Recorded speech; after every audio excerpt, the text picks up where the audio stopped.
Hi, it's Roxanne here at Make It Just So, and I'm back with a quick video. As promised, if you watched my How to Make a Dance Costume series, in the Part 6 Grand Finale video, I did a sneak peek and promised that I would show you a practical application of all this gemstone rhinestoning. And I did all the rhinestoning on those costumes and became hooked on them. And so everywhere I looked, I saw things that I wanted to rhinestone. So here's the story. I had a Friday where my son didn't have school. My youngest son didn't have school due to parent-teacher conferences. So we ran to a couple of stores for him to spend his birthday money on toys. We went to Target, we went to Five and Below to look for putty, and there hanging on the wall at Five Below was a fanny pack. And I am not, I'm not for or against fanny packs. I use them because they're practical. And I don't want them to be ugly or huge, and I don't buy, a super label one and wear it crossbody. I just like the practicality of it. I'm a mom, and sometimes you just need to put your stuff in a pouch or a pocket and go and be hands-free. So this is the fanny pack. I'll stand up here on the step stool so you can see.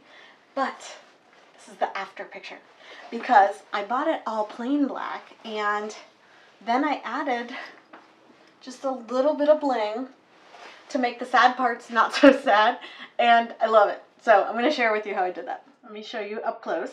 This is what I used. Like I said, I bought this plain $5 fanny pack, nylon from Five Below, and I bought some acrylic rhinestones. Just some little, really inexpensive. I got these at Hobby Lobby, half off. I think this box was $1.50, so or maybe $2. It was a 40% off coupon. These are $3.99. They're 8mm. You get 120 of them in black. And I just did tone on tone, and I did 2 rows along this top flap. Sorry while it focuses. Okay, see that? And I also put some on the buckle, just because it looks kind of sad and plasticky. Look how much cuter that is. Okay, and here's the story.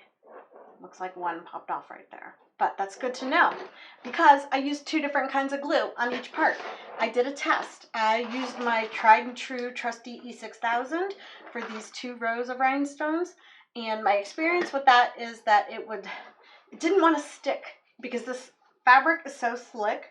The bead of glue wouldn't grab the way it does on like the lycra I did with the dance costumes. So that was frustrating and led to not the neatest glue job. There's a couple spots where I could see the glue, and that bothers me, but it worked and they stay put. Now on the buckle, I used Aleene's Jeweled, which is made for gluing rhinestones onto mostly fabric. Let's see if it says. Plastic, metal, glass, beads, rhinestones, pearls to fabric. Okay, so there was no fabric involved here, so I'm going to go ahead and replace that one using E6000. But otherwise, it worked great. This dries much faster, but as you know, if you're familiar with this glue, it has a ton of fumes. I wear like a respirator mask and go in a room with a fan. So, like I said, all I did was put dots of glue and space out my rhinestones, and I love it. You can get more expensive. These are a glass jet black bead. Let me show you. Not Swarovski or Preciosa, just some generic brand on Amazon. And I put 2 side by side. Now they're not the same size, but you can get an idea of the shimmer level. And I didn't really want something super extra sparkly. I'm okay with acrylic on this because it's a sporty little nylon fanny pack, and it's getting the job done. I thought about doing more. I could fill in this whole top flap if I wanted it to be way blingier, or do a stripe under the zipper, but I kind of just went with the little hint of bling. And I'm really happy with it so far. Like I said, I've been wearing it nonstop since I did it a couple days ago, about 3 or 4 days ago now. And that's the only rhinestone casualty we have, and which makes sense since I used the wrong glue. I was using a fabric glue, not a plastic one. And in general, I really kind of like the E6000 anyway because it stays put. When it does get to stick on here, it's more of a gel consistency, and this is very liquidy and runny and just difficult to dose out in the right size dot. So that is it for this little quick project, and it's a little easy budget one with a quick result. I hope you enjoyed watching it, and I hope maybe you'll try it. Send me pics. Comment in the video below if you'd like more videos like this with quick little ideas.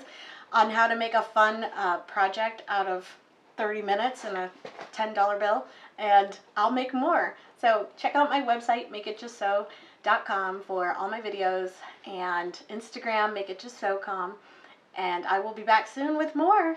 See you later. Bye.